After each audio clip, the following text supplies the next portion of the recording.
Hi hello ಎಲ್ರಿಗೂ ನಮಸ್ಕಾರ. Welcome to Sandhya Shetty's kitchen. ಇವತ್ತಿನ ವಿಡಿಯೋದಲ್ಲಿ ಹೋಟೆಲ್ ಅಷ್ಟೇ ರುಚಿಕರವಾಗಿರುವಂಥ ಉದ್ದಿನ ವಡೆನ ಮನೆಯಲ್ಲಿನೇ ಸುಲಭವಾಗಿ ಯಾವ ರೀತಿ ಮಾಡೋದು ಅಂತ ತೋರಿಸ್ತಾ ಇದ್ದೀನಿ.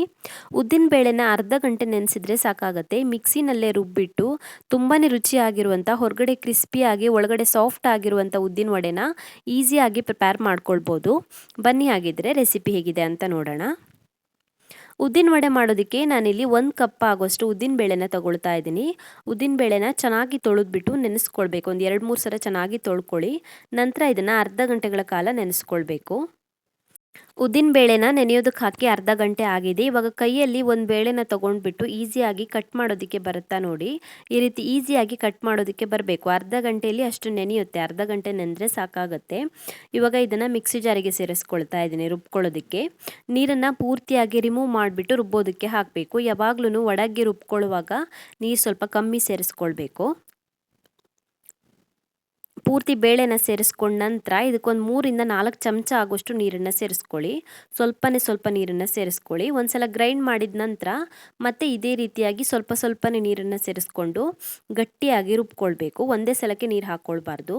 ನೋಡ್ತಿರ್ಬೋದು ನೀವು ವಿಡಿಯೋದಲ್ಲಿ ಈ ರೀತಿ ಗಟ್ಟಿಯಾಗಿ ರುಬ್ಕೊಳ್ಬೇಕು. ಇದಕ್ಕಿಂತ ತೆಳು ಮಾಡ್ಕೊಳ್ಬಾರ್ದು. ನಾನು ಎಲ್ಲ ಸೇರಿಸ್ಬಿಟ್ಟು ಒಂದು 1/4 ಲೋಟ ನೀರು ಹಾಕ್ಕೊಂಡಿದ್ದೀನಿ ಅಷ್ಟೇ. ಒಂದು ಚಿಕ್ಕ ಲೋಟದಲ್ಲಿ 1/4 ಲೋಟ ನೀರು ಹಾಕ್ಕೊಂಡಿದ್ದೀನಿ. ಇವಾಗ ಇದಕ್ಕೆ ರುಚಿಗೆ ತಕ್ಕಷ್ಟು ಉಪ್ಪನ್ನು ಸೇರಿಸ್ಕೊಳ್ಬೇಕು. ಹಾಗೆಯೇ 1/4 ಚಮಚ ಆಗುವಷ್ಟು ಅಡುಗೆ ಸೋಡಾನ ಸೇರಿಸ್ಕೊಳ್ಬೇಕು.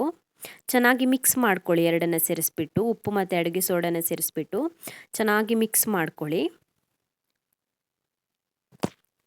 ಇವಾಗ ಇದಕ್ಕೆ 2 ಚೆನ್ನಾಗಿ ಹೆಚ್ಚಿರುವಂಥ ಹಸಿಮೆಣಸಿನ್ಕಾಯಿನ ಸೇರಿಸ್ಕೊಳ್ತಾ ಇದ್ದೀನಿ. ಕಡಿಮೆ ಖಾರ ಇರುವಂಥ ಹಸಿಮೆಣಸಿನ್ಕಾಯಿನ. ಹಾಗೆಯೇ ಒಂದು ಅರ್ಧ ಇಂಚು ಶುಂಠಿನ ಚೆನ್ನಾಗಿ ಹೆಚ್ಚಿಬಿಟ್ಟು ಸೇರಿಸ್ಕೊಳ್ತಾ ಇದ್ದೀನಿ. 1 ಚಮಚ ಆಗುವಷ್ಟು ಕರಿಬೇವು, ಚೆನ್ನಾಗಿ ಹೆಚ್ಚಿರುವಂಥ ಕರಿಬೇವು. 1 ಚಮಚ ಆಗುವಷ್ಟು ಚೆನ್ನಾಗಿ ಹೆಚ್ಚಿರುವಂಥ ಕೊತ್ತಂಬರಿ ಸೊಪ್ಪು. ಹಾಗೆಯೇ ತೆಂಗಿನಕಾಯಿನ ಚಿಕ್ಕ ಪೀಸ್ಗಳಾಗಿ ಮಾಡಿ ಸೇರಿಸ್ಕೊಳ್ತಾ ಇದ್ದೀನಿ 1 ಚಮಚ ಆಗುವಷ್ಟು. ಹಾಗೆಯೇ 1/4 ಚಮಚ ಆಗುವಷ್ಟು ಜೀರಿಗೆ ಮತ್ತು ಕಾಳು ಮೆಣಸನ್ನ ಕ್ರಷ್ ಮಾಡಿಬಿಟ್ಟು ಸೇರಿಸ್ಕೊಂಡಿದ್ದೀನಿ. ಚೆನ್ನಾಗಿ ಮಿಕ್ಸ್ ಮಾಡ್ಕೊಳ್ಳಿ ಇದನ್ನು. ಇವಾಗ ಇಮಿಡಿಯೇಟಾಗಿ ವಡಾನ ಪ್ರಿಪೇರ್ ಮಾಡ್ಕೊಳ್ಬೋದು. ನಾನಿಲ್ಲಿ ಎಣ್ಣೆನ ಕಾಯೋದಕ್ಕೆ ಇಟ್ಟಿದ್ದೀನಿ. ಇವಾಗ 2 ಕೈಗಳನ್ನು ನೀರಲ್ಲಿ ಅದ್ಬಿಟ್ಟು ನೀರಲ್ಲಿ ಒದ್ದೆ ಮಾಡ್ಕೊಳ್ಬೇಕು. 2 ಕೈಗಳನ್ನು ನೀರಲ್ಲಿ ಒದ್ದೆ ಮಾಡಿಕೊಂಡು ಸ್ವಲ್ಪನೇ ಹಿಟ್ಟನ್ನು ತಗೊಂಡ್ಬಿಟ್ಟು ಈ ರೀತಿಯಾಗಿ ಕೈಯಲ್ಲಿ ಆ ಕಡೆ ಈ ಕಡೆ ಮಾಡ್ಕೊಳ್ಬೇಕು. ಈ ರೀತಿಯಾಗಿ ಮಾಡೋದ್ರಿಂದ ಕೈಗೆ ಅಂಟೋದಿಲ್ಲ ಹಿಟ್ಟು. ಕೈಗೆ ನೀರನ್ನು ಹಾಕ್ಕೊಂಡ್ಬಿಟ್ಟು ಈ ರೀತಿಯಾಗಿ 2 ಕಡೆ ಆ ಕಡೆ ಈ ಕಡೆ ಮಾಡಿ ಮಧ್ಯಕ್ಕೆ ಚಿಕ್ಕ ಹೋಲ್ ಮಾಡಿಬಿಟ್ಟು ಎಣ್ಣೆಯಲ್ಲಿ ಬಿಡಬೇಕು.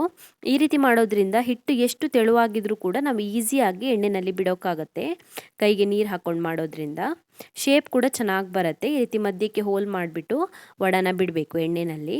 ಇದೇ ರೀತಿಯಾಗಿ ಎಲ್ಲದಕ್ಕೂ ಕೂಡ ಮಾಡ್ಕೊಳ್ಳಿ. ಬಾಲ್ ಸೈಜಿನ ಹಿಟ್ಟು ತೊಗೊಂಡ್ರೆ ಸಾಕಾಗುತ್ತೆ. ಜಾಸ್ತಿ ಹಿಟ್ಟು ಬೇಡ, ಅದು ಉಬ್ಬಿಟ್ಟು ದೊಡ್ಡದಾಗುತ್ತೆ. ನಾವು ಸೋಡಾ ಹಾಕಿರೋದ್ರಿಂದ ಉಬ್ಬಿ ದೊಡ್ಡದಾಗುತ್ತೆ. ಹಿಟ್ಟು ತಗೊಳ್ಳುವಾಗ ಸ್ವಲ್ಪ ಕಡಿಮೆ ಪ್ರಮಾಣದಲ್ಲಿ ತಗೊಳ್ಳಿ. ಸೊ ನಾನು 4 ವಡಾನ ಹಾಕ್ಕೊಂಡಿದ್ದೀನಿ ಎಣ್ಣೆಯಲ್ಲಿ. ಒಂದ್ಸಲ ಪೂರ್ತಿ ವಡ ಹಾಕ್ಕೊಂಡ ನಂತರ ಉರಿನ ಮೀಡಿಯಂ ಫ್ಲೇಮಲ್ಲಿ ಇಟ್ಕೊಳ್ಳಿ. ತಿರುಗಿಸಿ ಹಾಕ್ಕೊಳ್ಳಿ. 3-4 ನಿಮಿಷದವರೆಗೂ ಫ್ರೈ ಮಾಡಿಕೊಂಡ್ರೆ ಸಾಕಾಗುತ್ತೆ. ಜಾಸ್ತಿ ಹೊತ್ತು ಫ್ರೈ ಮಾಡ್ಕೊಳ್ಳೋ ಅವಶ್ಯಕತೆ ಇಲ್ಲ. ಚೆನ್ನಾಗಿ ಕಾದಿದೆ. ಇದು ರಿಮೂವ್ ಮಾಡ್ಕೊಳ್ತಾ ಇದ್ದೀನಿ ಪಾತ್ರೆಯಿಂದ.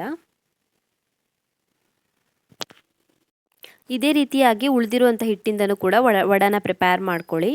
ಈ ವಿಧಾನದಲ್ಲಿ ಹಿಟ್ಟನ್ನು ಎಣ್ಣೆಯಲ್ಲಿ ಬಿಡೋಕ್ಕೆ ಕಷ್ಟ ಅನಿಸೋರು ಸ್ವಲ್ಪ ಹೊತ್ತು ಫ್ರಿಜ್ಜಲ್ಲಿ ಇಡ್ಬೋದು. ಹಿಟ್ಟನ್ನು ರುಬ್ಬಿ ಆದ ನಂತರ ಸ್ವಲ್ಪ ಹೊತ್ತು ಫ್ರಿಜ್ಜಲ್ಲಿ ಇಟ್ಟರೆ ಗಟ್ಟಿಯಾಗುತ್ತೆ. ಆವಾಗ ಈಸಿಯಾಗಿ ಎಣ್ಣೆಯಲ್ಲಿ ಬಿಡೋಕ್ಕಾಗುತ್ತೆ. ಉಳಿದಿರುವಂಥ ಹಿಟ್ಟಿಂದನೂ ಕೂಡ ನಾನು ವಡೆಗಳನ್ನು ಪ್ರಿಪೇರ್ ಮಾಡ್ಕೊಂಡಿದ್ದೀನಿ. ರೆಡಿಯಾಗಿದೆ ಇದು ಸರ್ವ್ ಮಾಡೋದಕ್ಕೆ. ತುಂಬಾ ರುಚಿಯಾಗಿ ಬರುತ್ತೆ. ಹೊರಗಡೆ ಕ್ರಿಸ್ಪಿಯಾಗಿ ಒಳಗಡೆ ಸಾಫ್ಟಾಗಿ ತುಂಬಾ ಚೆನ್ನಾಗಿರುತ್ತೆ ತಿನ್ನೋದಕ್ಕೆ. ಟ್ರೈ ಮಾಡಿ. Thank you for watching my video. ನಿಮಗೆ ಈ ವಿಡಿಯೋ ಇಷ್ಟವಾಗಿದ್ದರೆ ವಿಡಿಯೋಗೊಂದು ಲೈಕ್ ಕೊಡಿ. ಹಾಗೆಯೇ ಕಮೆಂಟಲ್ಲಿ ತಿಳಿಸಿ ಹೇಗಿದೆ ಅಂತ. ನೀವು ನನ್ನ ಚಾನಲ್ಗೆ ಸಬ್ಸ್ಕ್ರೈಬ್ ಮಾಡಿಲ್ಲ ಅಂದರೆ ಇವಾಗಲೇ ಸಬ್ಸ್ಕ್ರೈಬ್ ಮಾಡ್ಕೊಳ್ಳೋದನ್ನು ಮರಿಬೇಡಿ.